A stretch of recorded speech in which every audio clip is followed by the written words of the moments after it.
heat is still on. Massive game. New Zealand to win. Great kick. It's been a terrible year for little Wallabies. You're missing an injection of life. Stupid guys think they're so good. Hello and welcome to RuggaMatrix International, episode 245. It is post the Lions series, and Ben Kimber, as you join me on a Sunday as we go through it, I bet I can sort of guess what your issue of the week will be. How are you? Good morning, mate. Yeah, I'm good, mate. I'm good. Yourself? Yeah, very good, thank you. You think there was a standout issue?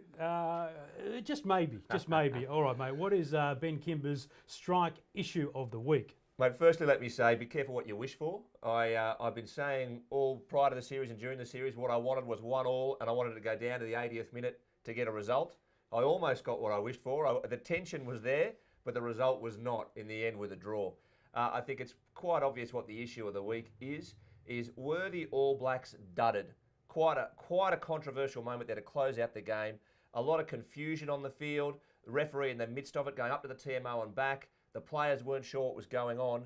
But in the end, a penalty which would have given the game and the series to the All Blacks was turned into a scrum and it finished out a draw. So the question for the week, or the issue for the week, is were the All Blacks dudded?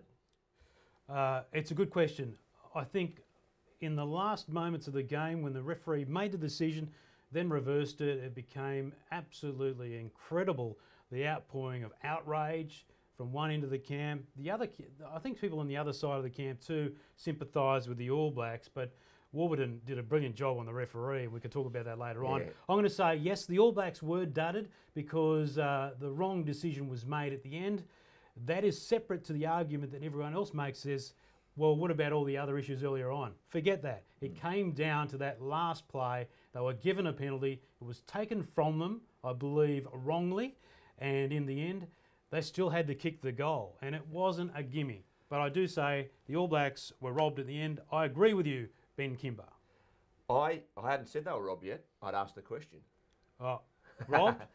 I'm gonna land with a foot in each camp a little bit here, which might be annoying, but I want to explain myself, right? Yes, I believe they were robbed in that penalty, as awarded, as he interpreted it, and what the ref went through, the process he went through, I thought that was a stunning reversal, But looking at what went on, I think the right result happened. I don't think there should have been a penalty, but I was horrified. I thought Poit had an awful game. Like we talked about Garces last time, we said people are hard on the refs. I thought Roman Poit had a pretty ordinary game, quite an awful game as referee, and it was encapsulated in that moment. Now, you've got to allow a little bit of the language barrier on some of the things he said, such as there's a deal, which was very concerning to hear that. There's a deal here. But in the end, I think he made a poor decision, but then he made a very poor decision to reverse it as well. Yeah. All right. So I'm going to say he did make the wrong decision.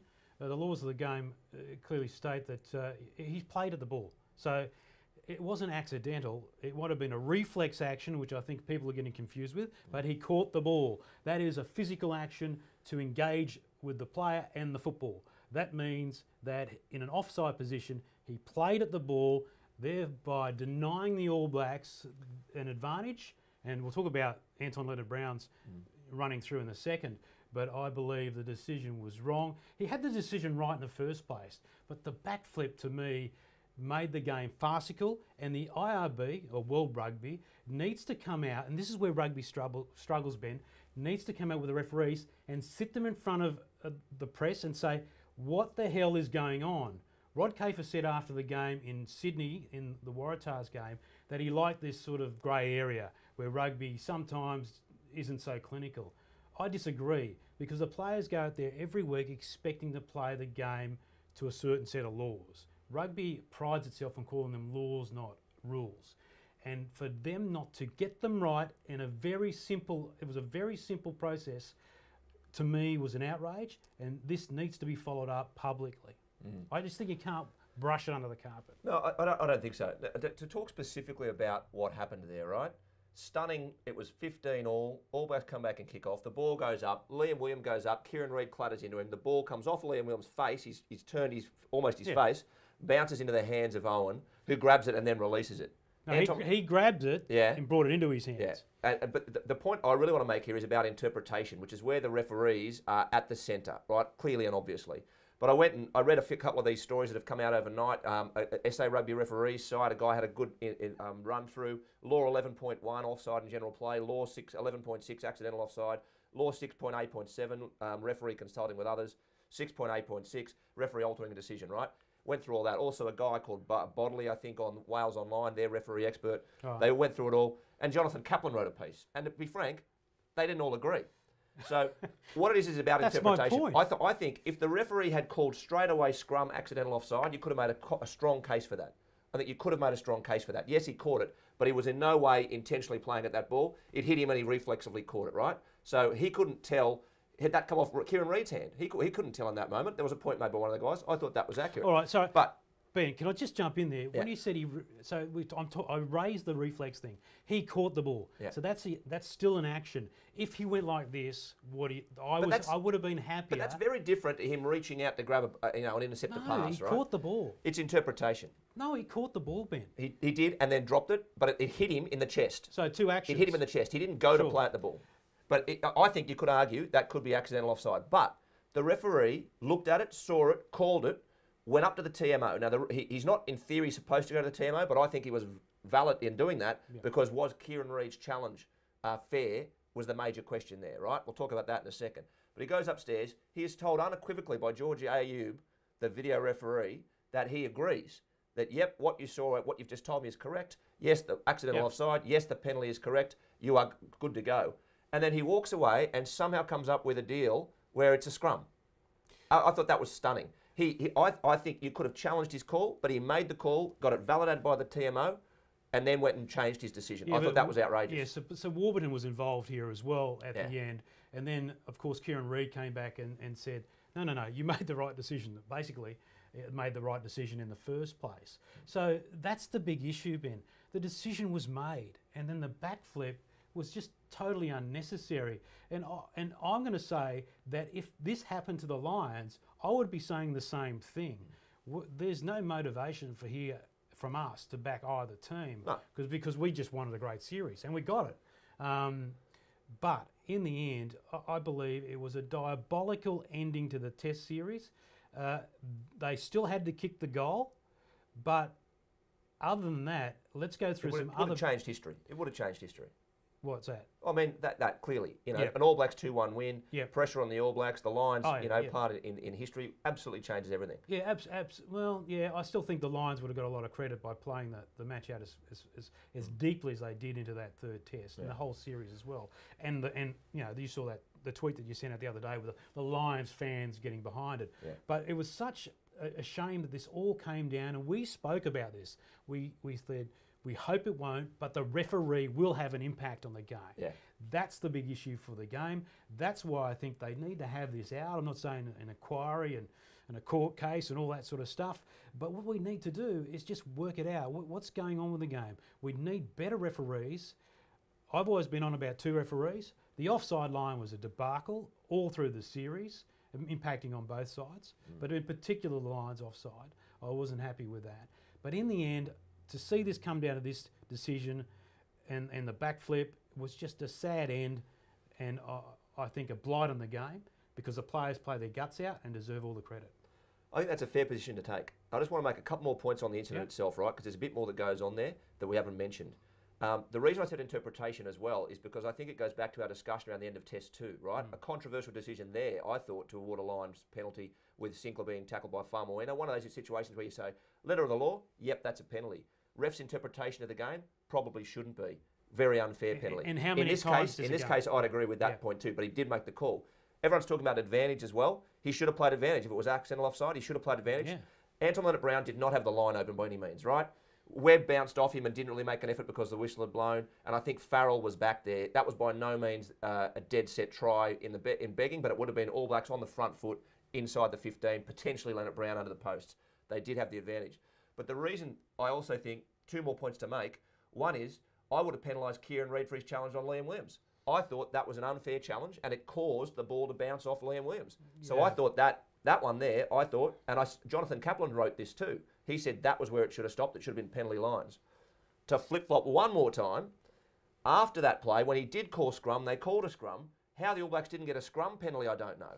The scrum was a shambles. The scrum the ball penalties pops were out the massive back, lottery, and mate. Webb picks it up. Yeah. So many things could have gone either way. In the end, because of all that controversy in there and because of the potential interpretations, I think the All Blacks very unlucky in that moment, but I think it was the right outcome for the game. I disagree with you on the Reid challenge. I thought Reid showed enough of a challenge for the ball when he reached up to avoid a penalty. But here's the flow-on effect, right? So the All Blacks don't get Anton Leonard-Brown's advantage because he made a decision in their favour, then backflip. That's what I think really hurts the All Blacks, because the ref goes, no worries, you're not getting any advantage, you're getting a penalty and a shot for goal. Well, no, you're not, I'm taking it from you. Yep. That is this should not happen in a multi-million-dollar business where thousands of fans come down to see it all over the world. To see it end like that, to me, is a debacle. That's why I say they need to sort some stuff out. They need to get the referees in line and try to get them to play I think, in a way, there was some criticism about, and you mentioned the language barrier, about the appointment of the French referees, and I think that is an issue. And I think they erred in appointing the French referees in this instance, because I think the communication really broke down at times. Although Warburton seemed... Mate, you got to give the points decision to Warburton there as captain. Oh, when you could see Warburton and Reid wandering around there trying to talk to the ref.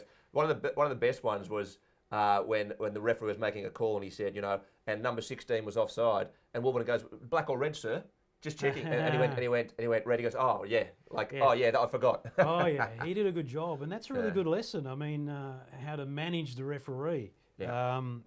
Yes sir, no sir, that sort of thing. Yeah. Don't harp at him. So the referee bottled it, mate. He did. He bottled it, and there was a couple other points in the game, like the very first penalty against Warburton, which Braden Barrett should have kicked 3 points for, was totally not a penalty. Yeah. The one that squared it up, I think it was at 12 all when Farrell kicked it from about 46 out after a retalic was called for a high shot on Courtney Laws, I think, was not a penalty. Right, so there was a few points through the game that just were huge, and I thought the ref got a fair bit wrong.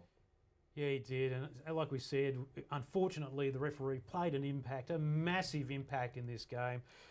It's quite embarrassing, I think, for the code to see that happen at the end of the game, and such a shame. And then you had this weird situation where everyone comes together holding hands, Warburton and Reid, with the trophy. And look, rugby has the beauty of, in these contests, of having the draw still, and that's...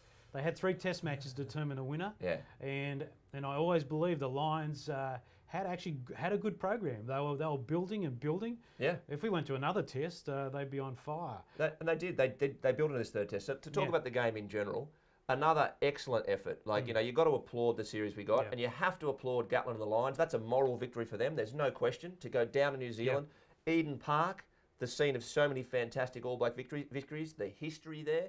What the Lions did was extraordinary. A draw is not satisfying, but wow, what a result for Gatland and the Lions. Yeah, it really was. And Warren Gatland came into the press conference afterwards wearing the red nose, so mate, he had a bit of fun. I thought that was funny, and it was really it was a good dig back at the media who've been smashing him. Yeah, and I thought good on him. But clearly it showed it gets to him too, right? Oh, it does get to him a little bit. But that's why I shared on our Facebook and YouTube pages the video I did of the interview I did with Warren Gatland in late 2012 when he talked about Robbie Deans and about their interaction and about they'd have a beer afterwards, about the fact that after all it's said and done, it is sport, but we still got to get on like civilised people. And that was an important thing I had to share the other day, because it is. I'm sure Hansen and Gatland had a beer afterwards. There's so much to talk about from the players, the coaches, and the game itself. It's quite fascinating, but I thought they really handled each other well after the game. And Hansen made a point. He might do this through other channels. This is what spin doctors do. Yeah. But after the game, he wanted to avoid talking about that final decision because there's other things he needs to wrestle with his team. He did mention the ref though, and he basically absolved the ref, which I think is a nice thing to do. He didn't get stuck in. He didn't do a check. He went off the top. He said, I know you're going to ask me about it. Yeah. I'm not going to go into it, but we have to cop it. He said, we need lessons. We teach our kids. We need to abide by the the referee's Yep. ruling. Class. And he did. It was class. I'm not, but other channels could be working behind the scenes. You don't know. However, it was. But that's the way to handle it, right? Yeah, that's true. To take it behind scenes and make your complaints for sure. Yeah, and they need to. They need to go out and find out what went wrong. But He did Hanson, say- I thought was class afterwards. He said it's the ref's call, but he said he thought Leonard Brown would have scored. Yeah, Good absolutely. response. It still meant the All Blacks still had a scrum, and smashed them. And can't believe they never got settled at any point for a shot at goal from a drop goal. Yeah. But so many other things. Let's get into the game itself, though, and let's forget about a couple of those decisions and look at the play. I thought the All Blacks were the better team on the night. The Lions scrambled enough to draw the match, but the All Blacks showed some of their brilliant attacking play, but Ben, they showed too much. They rushed their play, they weren't composed, and in midfield, when they tried to pull off some tricky plays in the tight space, because the Lions jammed in on them, it didn't work. I would have liked to have seen Barrett kick more and the chasers really do the job, because the one or two times when they did kick well, it was just phenomenal. They did kick better towards the end of the game there. They pumped into the corners and they got it down there. Mate, it was an excellent game, and it really encapsulated the series. That first 20 minutes in particular. Do you think it was a good game? Because a lot of people were critical of it. But again, a good game can be made up of the tension as much as anything, right? It's not going to be up there in the pantheon of great games for quality rugby. But as a match, wow, I really enjoyed it. Because unlike in Super Rugby, poor moments, defence was very, very good. Yeah. So in that first 15, 20 minutes, what was really interesting was the way that the All Blacks did what they do is they upped the pace, they kept the heat on, and they scored a try or two. And the Lions, though, punched back. And that's really to their credit. You know, interestingly, in the overall game, to look at it and say from 2-0 last game to 2-0 reverse this game, same issues in Beauden Barrett missing goals that could have changed the whole outcome. Critical. Simple goals. Yeah. Why Geordie Barrett wasn't goal kicking when he's a better goal kicker, I don't know. Yeah. But I want to just talk about the big moments that I spotted in the game or that I thought were important. You know, clearly Julian Sevilla made some good runs, but dropping that ball in the 5th minute early with the line at his begging, massive. The intercept, the Lions had got their way back in, worked their way downfield, were looking a million, confidence high, and that ball goes across. But that intercept was massive, not just because it took the heat out of the Lions, but the way they responded. Liam Williams catches Beauden Barrett, whose toe is phenomenal, from behind and brings him down. Jonathan Davies downfield gets Lamapi. The chase back from the Lions, the commitment, phenomenal. Absolutely phenomenal. That moment there, the game could have blown wide open, but the Lions held them. Against the lesser sides, the All Blacks would have scored that try for sure, but they got mowed down. Yep. So I thought the intent in defence, the physicality in defence was again here to see much more discipline in this game, but offside a fair bit. But the discipline was much better in this third test for the Lions. Another big moment for me, Daly's 51-metre penalty. That's 51 metres back, and he was only about 10 or 15 in. It was an absolute monster. And it was a silly penalty that Kieran Reid gave away, pulling Liam Williams out of the line. But that right there said to the All Blacks, you've got to be on your game because we will ping you for 3 points from our own half. That was massive. The penalty against Retallick for high shot that squared it at 12 all, that was poor. But a great kick from Farrell to get it from there. And the other big moment I thought was down by 3 in the 74th minute, Farrell holds up Dag and forces a maul right in front of the posts. And right there, the game turns as well. Farrell forcing a turnover by holding it in and then walking up the other end and popping a 46-metre pressure kick. I thought that was phenomenal. Beauden Barrett didn't dominate. You know, one of the key themes that we always talk about, Beauden versus Carter, I've said ad nauseum for the last year, Beauden Barrett is no down, Carter is not there yet. I think we saw that in this series. He didn't have the impact. He needed to. I mean, I think we both picked him as man of the match, but he had to fire. Yeah. And he didn't. He had moments in the game, but his goal kicking, which is his bread and butter, hasn't been great for some time. And he has good games and bad, and he's not awful. He's not like the way that some of our Australian goal kickers can fall apart, but he misses a few. But he does. When he's off, he can be off, right? So that was a massive issue. And in these games, you really need to nail them. I thought Sexton was pretty courageous. He got smashed a few times, and he did drag it out with his ankle or his foot. Mate, Sexton was my man of the match, just because he was courageous. And you've got to look again at his record now against the All Blacks. In the 4 games he's played, the one he went off early with knocked out or concussion in Dublin, he's had 2 wins and a draw. And he has been instrumental in changing the way this series played out. Absolutely instrumental. Not picked in Test 1 to start, comes in and has had a massive impact with width, ball playing, defence, and he did his ankle, looked bad, and came back and got stuck in. He was my man of match, but partly that was his courage, I thought, in getting stuck in. Yeah, so I think Warren Gatland's done it and did a good job to bring this team together to not only compete, turn the series at the second test, but come within a whisker of upsetting the All Blacks in the final test. The big question's been asked about, and I saw there was at least one article today questioning Steve Hansen and the way he's handled the All Blacks, and maybe he's lost the plot, or lost the group. And I believe that that he actually got found out in the second test because of the loss of Sonny Bill, but he admitted that. And the other thing that he's not whinging about, he did mention it, is the fact that the All Blacks lost a hell of a lot of good players heading into this Test series and during the Test series, right? A lot of them. They lost two of the world's best in their positions, Coles and Smith. Imagine if they happened to other teams. Yeah. So look, that was a piece by Chris Ratu in the New Zealand Herald. It was the top of their page today online. And I thought it was a ridiculous story. Like, I enjoy Chris's stuff sometimes, but I thought that was ridiculous. Hansen has lost total control. I thought that was so wide of the mark, it's not funny. Absolutely. They had so many chops and changes to manage in that back line, concussions and things coming in and out, that it was, what we've come to expect is depth from the All Blacks. Yeah. But what that exposed was that depth has its limits, right? But Lamapi and Geordie Barrett coming in, rookies, both acquitted themselves well. Not going to give you the same effect that a nicely balanced backline that's been together for 15 tests will have, but I thought that was well wide of the mark. Hansen has work to do, no question. That's been shown. This Lions team, this courageous Lions team, really took them on, caused them issues, and shared the spoils. So there's work to do, but I don't think he's lost control. I thought it was out of line. No, I thought it was a rubbish yarn. In fact, if anything, Hansen was quite honest about realising that he'd misjudged or miscalculated with how to use the team in the second test. And having to use these young guys, I think, has been an important lesson for the All Blacks moving forward. Now, they scrambled in the end to hold that test together as a draw, right? Maybe they should have won it, but they still did a great job. That is going to put these players, as you mentioned, Ben, in a great stead for the future. Yeah. These All Blacks, hardened by the furnace of a Lions contest, are going to be much better down the track. They'd be hurting after that loss, so-called loss, because I think they were expecting to win, not a draw. Yeah, but it is both sides. We also said last test show, and I'll say it again, that what some of these Lions players will get out of this is monstrous. England in particular, I said Itoje, Sinclair, Jamie George, these guys who've now been down there, taken on the All Blacks on their home turf and shown they can match it with them.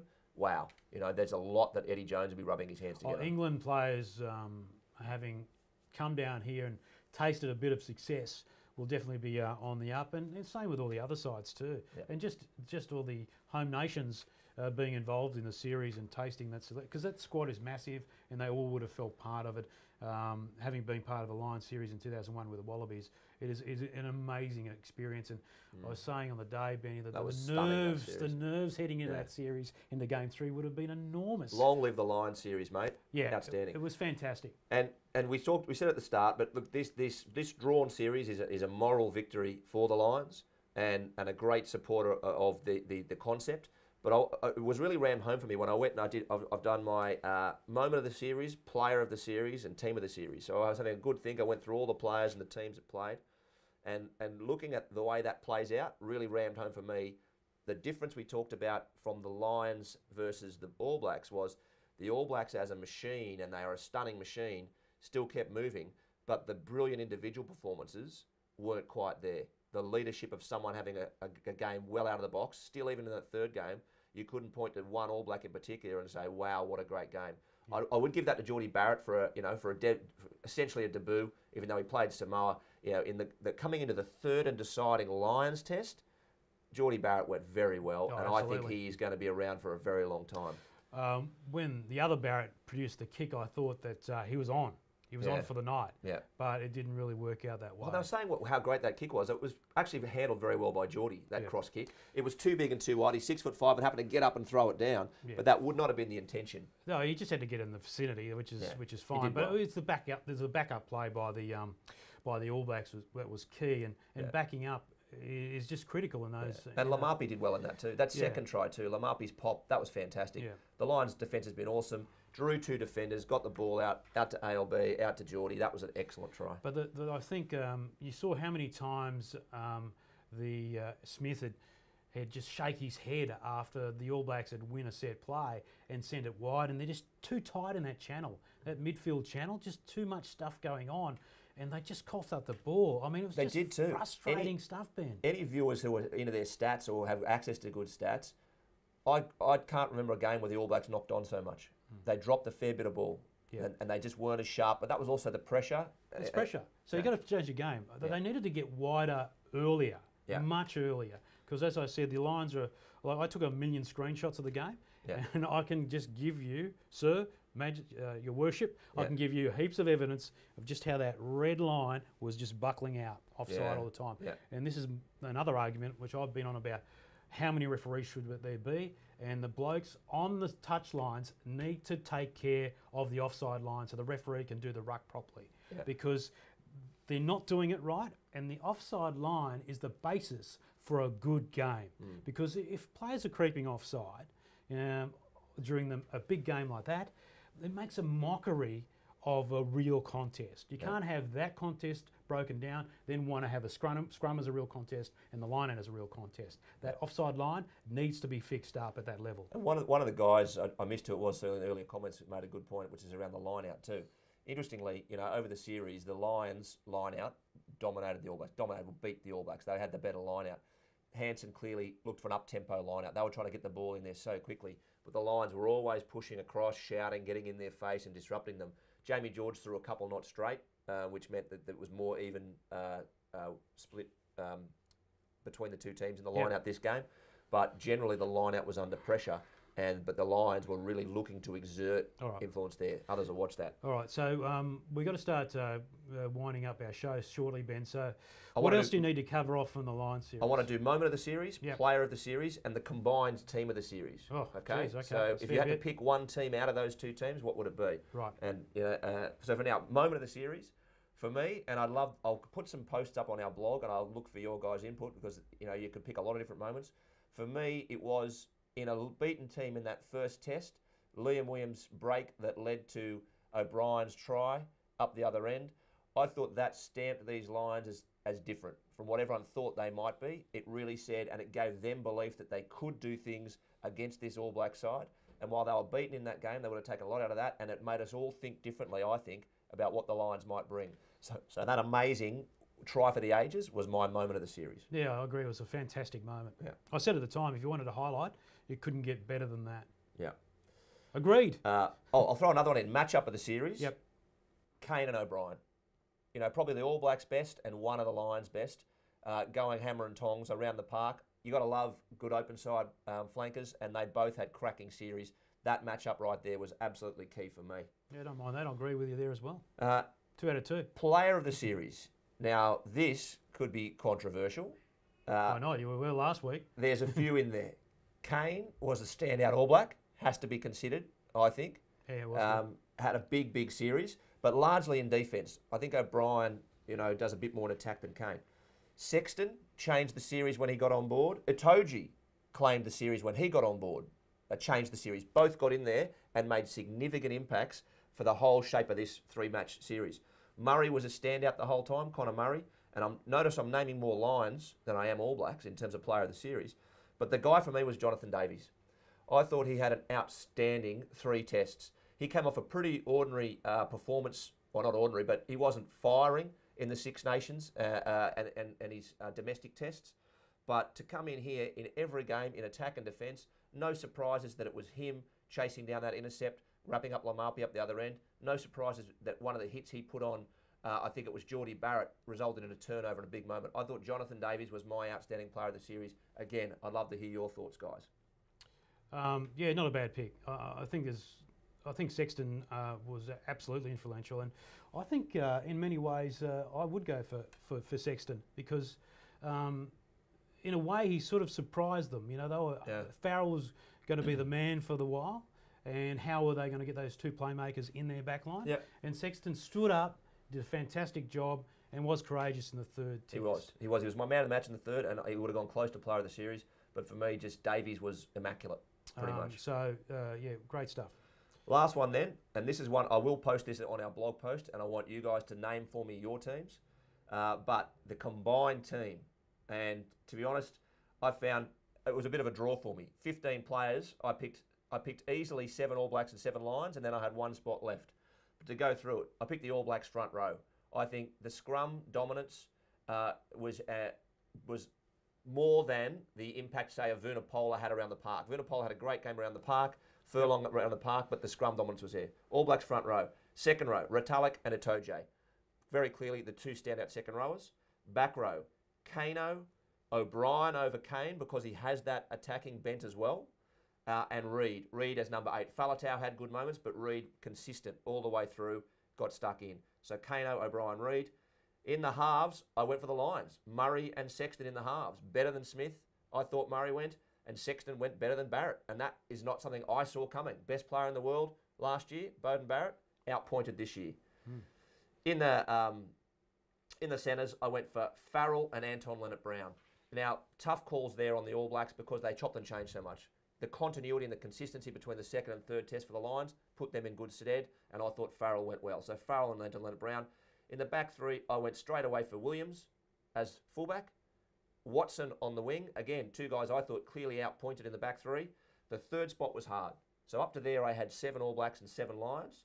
And the last spot, though, I gave to Geordie Barrett because I thought he came in, looks like a star of the future, played an excellent game for a rookie in that game, and I didn't think Daly or any of those other guys stood up enough, and I'd take Geordie Barrett. So there's my team. I'll post it on the blog, and I'll love your thoughts. All right, great stuff. I will make one quick comment on your controversial character, Itoje. We went toe-to-toe about him last week. Yep. I was critical of his discipline. I thought he should have copped at least 2 yellows in that second test. It was all over the place. I watched him quite closely, actually, Ben, and he had some impact early on, but there was a fair bit of seagulling from him in the match, and I thought his work rate could have been a lot better in that third test. And, he will be better off for this series. He's young. I saw some story, I don't know where it was from, it was silly. It was saying, will he be the next Lomu? No. Absolutely not. No. He won't be the next Lomu. Lomu. I think he's a great player. But Lomu is on a pedestal, mate, in terms of impact on the game. Yeah. You know, you've got to say Itoje, will he be the next Martin Johnson? Yeah. Will he be the next John Eales? Yeah. It's a very different role in the game to play. He will be a cult figure, though, I think, in England, for sure. Oh, he will be. I love it when they use that Jeremy Corbyn chant for him, Oh, Maro Itoje. That was great. Super Mario. Yeah. So, I did pay close attention to him in the third test. Still got a huge future ahead of him, which is great. I'm not sure. Maybe tough on the All Blacks second rowers, but yeah, they weren't as great. Whitelock had an okay series, but no, they weren't as great as they were in previous Test matches. So yeah, cool. All right. So what an epic series though. Loved it. Thank you guys. Fantastic. For the tension that we felt as not supporting either team, but just in the moments. What a great series. We're just there for the game, mate. Never talk again about the Lions being discontinued. Okay. Yeah, it's just rubbish talk. All right, that's it, Lions. Well done. I hope that. But we will continue it on the blog. I hope the boys had a beer or two in each other's dressing sheds afterwards and the post-match function because they deserve to celebrate it. And well done to you, Lions fans. You're totally unique to this sport, and there's nothing like it, isn't it? Love it. I'll never forget as a part of the Wallabies management team sitting in the coach's box of the Gabba and that entire northern stand. Sea of red. A sea of red. And we got towed up by the Lions that first game. Yeah. Very sort of similar series. And then we had to fight back in the second test. And then Justin Harrison famously competed for the line out at the end of the game in 2001. Mate, we won the series. I said it before, I'll say it again. I've been to the Wallabies World Cup winning final in '99. I was there. That 0-1 Lion series is the best rugby that I've enjoyed at the game. It's fantastic. And if you get to watch it again, the pace of that series was incredible. We watched it a couple of months later when Eddie Jones was coach in Wales. We were watching on a big screen TV at a pub, and we were amazed then by how fast the game was. Yeah. It changed in such a short time. Yeah. So yeah, fantastic stuff, and still couldn't believe how miraculously Johnny Wilkinson recovered in time for that next test. Yeah. But anyway, the memories. Let's move on. Super Rugby, and there were a few games at the weekend, and the tale of woe continues for the Waratahs. Benny, did you go to the game in the end? I didn't go in the end. Well done. I ended up going to a pub and watching the Lions, and then watched. And to be honest, I missed parts of the game because I started to lose a bit of interest. The Waratahs are not in good shape, and it's a concern. 3 weeks in a row now, they've for the first time ever conceded more than 40 points. I think it's Canes, Chiefs, and Jaguares. I mean, that is stunning, and that is Nathan Gray, our Wallabies defensive coach. You know, he's had great success in the past, but he's not having a good year, and he's just moving full-time into the Wallabies setup, so he's got work to do, clearly. The Waratahs are not in good shape, have not been. So the question is, has he just sort of dumped it all? Has he left the Waratahs already? I'd be very surprised if that's the case. He's a good bloke and he's a hard worker. I would think that would not be the case. There's plenty of those in the game. Yeah. But not everyone deserves. Well, you know better than me how it works on the inside, mate. So I think the thing about defence, as I've always said, it's about attitude and team harmony. And clearly, things aren't working well for the Waratahs. They just don't look up to it. And for the Jaguares to come across and do what they did was a phenomenal effort. Yeah. And that's it, right? Travelling over, Waratahs home game, everyone's had a break. Waratahs should have taken that game. Not the Jaguares are mugs at all, but that's one you'd expect a Waratahs team to win. The most strongly supported province in Australia. Let's just run through the scores. Stormers 52, Sunwolves 15, Bulls down to the Kings. Wow. Kings still going well as they head for the Pro 12. Jaguares 40, Waratahs 27. Force Rebels 31-22 to the Force. You know, Battle of the Axes they called it. Big game there. A stinky game at times. The Force got that one. And more concerningly for Australian rugby, the Reds 16, Brumbies 15. I watched that game and it was a tough kind of forwards game. It was fog in Brisbane. Fog. I thought it was but it wasn't a great standard. That Brumbies team is finals bound. Yeah. And they looked ordinary. It was terrible. Congrats to the Reds who sent Rob Simmons off with a win for Thanks his to last George home Smith, game. actually. Yeah, George Smith got a yellow. Beautiful inside ball. George, you know who looked good out of the under-20s? Parisi. You know, he's going to be something for Australian rugby in the centres. But really, the Brumbies very lumbering not looking sort of great heading into the finals, mate. And so the Stormers 52, Sunwolves 15 is a great result for the Sunwolves because they kept the Stormers to 52. As opposed to the 80-odd margin they had the previous week. So no, that's a diabolical tour for them. Yeah. But I think we've got to come back to the Waratahs. Yeah. What the hell is going on? I don't know. I don't think Gibson is effective as a head coach. You know, he's got some cattle there, and they've got players like Foley who I challenge at international level, but at super level is a very good 5'8". Yeah. And their head's not right. Yeah. The other thing is you had a great moment, Ben, in the Rebels and Force game where the players and Matt Hodgson came to address the group afterwards because they're facing the axe, and it was quite an emotional end to that game. Yeah. The two teams coming together. together. Those two teams are playing with heart and passion. Now, part of it may be driven by the impending doom, but geez, Ben, you sort of drew yourself to them more than you did to the Eastern State contests between the Brumbies and Reds and the Waratahs and the Argentinian team. I want to specifically say the Force would be a loss to Australian rugby. Agreed. The ticker they've shown, what their supporters have shown, more so than the Rebels, more so than anyone else, what they've built over there is something, and to lose that would be a real shame. Interesting point too, mentioning the South African teams, the Cheetahs and the Kings heading off to the Pro 12. Oh yeah, it's on. It's on, they're going to the Pro 12. And I thought it looked like a good solution myself. I was thinking, wow, that's not a bad idea. They're going well, but I follow a couple of South African guys on Twitter, and one, Simon Borchardt, I think is SA Rugby Mag. He posted, from his perspective, what a shambles it is in SA Rugby because the whole idea of losing a couple of teams was to strengthen the other four. So they're still just going to split their player base, which is a fair point. You're not going to gain anything for the four teams that are left in Super Rugby. These other two, actually, it could become more attractive. You could even get like financial imbalance if Pro 12 still starts to fire. So... yeah, it's interesting. It's tough times. We can make all the guesses about how that's going to play out. Yeah. It might be a positive. You'd never know. But they're also week to week exposed in those comps in the Northern Hemisphere. Yeah. So it probably makes it easier for any South African players to be drawn out and scooped up by other sides, and that could keep funneling to the north. So it's going to be interesting how that plays out for South African rugby. Yeah. But we're in an interesting phase at the moment, aren't we? Yeah. Now, mate, just to finish up, before we do the viewer comments of the week, just want to touch on Australian schoolboys was this week. Oh, yeah. So, and I was interesting because congrats to Rugby, the ARU and Rugby ComAU for streaming it. So I actually happened to catch a bit of it on Facebook. They were streaming games live. I flicked it on at one point. I saw a New South Wales game, and it was great. There was a little chip and chase from inside their 22, offloads all the way downfield, and a try at the other end. There's nothing better than schoolboy rugby. There was some really good quality rugby. That said, New South Wales finished 4th and 6th. They named the Australian schoolboys team, and 11 New South Wales players got picked. ACT were the team that actually won the tournament over Queensland too. That's how it should be, Ben. Hey?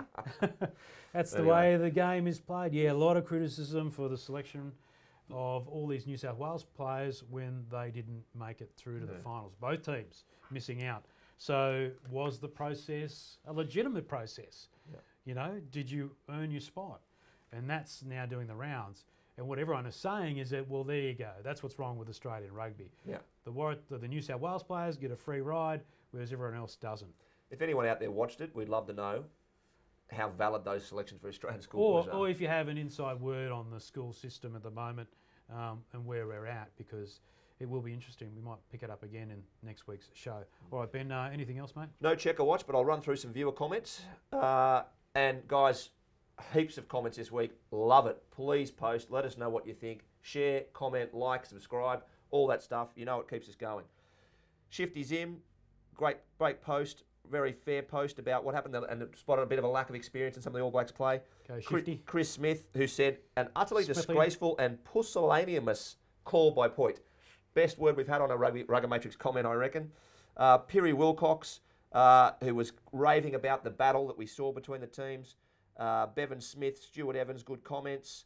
Lawrence Hooper, Rakana Fox, and David Weddy as well.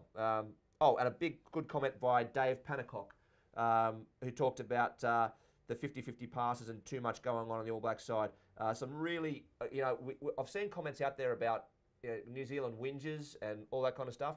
We don't see it on RuggaMatrix. I really appreciate the open eyes that everyone brings to our comments. So thanks, guys. Another good week. Absolutely. And I'll reiterate, our commentary is purely from what we see it. Yep. There is no bias whatsoever. Even if it was Australia playing, I don't care. We're just going to call it how we see it. And I believe we've done that, and it was good to see everyone chime in last night based on the results of the test match. Tina made a good comment about loving schoolboy rugby. Yeah. And if you want to see the greatest schoolboy rugby highlights of all time, go and look up Kurtley Beale playing for Joey's, because that is unbelievable. He was a gun. And it would give you absolute, 100% validation why he was picked up so early at the Waratahs. Yeah. I was there at the time, Benny, and it's just a shame he never became Australia's long-term number 10. Yeah. All right, so that's it, Benny. Thanks for joining us. I'm flying out tonight, and thanks for joining us on our Sunday show. I know it's a bit of a punish, but... Give us a thumbs up if you're still there. And we'll have a quick after show, and we'll go through your comments. But, mate, thank you very much for joining us on a Sunday. Mate, thanks to the Lions and the All Blacks for a great series. Loved it. All right, there he is, Ben Kimber. As we say all week on every show, give us a thumbs up, give us a like, and please share us out there and subscribe. More subscribers, please, on YouTube in particular. And thanks to Rugby Pass as well for pumping us up out there. Absolutely. Great fellas. Good guys. We're hopefully going to do some more stuff with them. That is it for RuggaMatrix International. Stand by for the after show. But until next week, enjoy your rugby.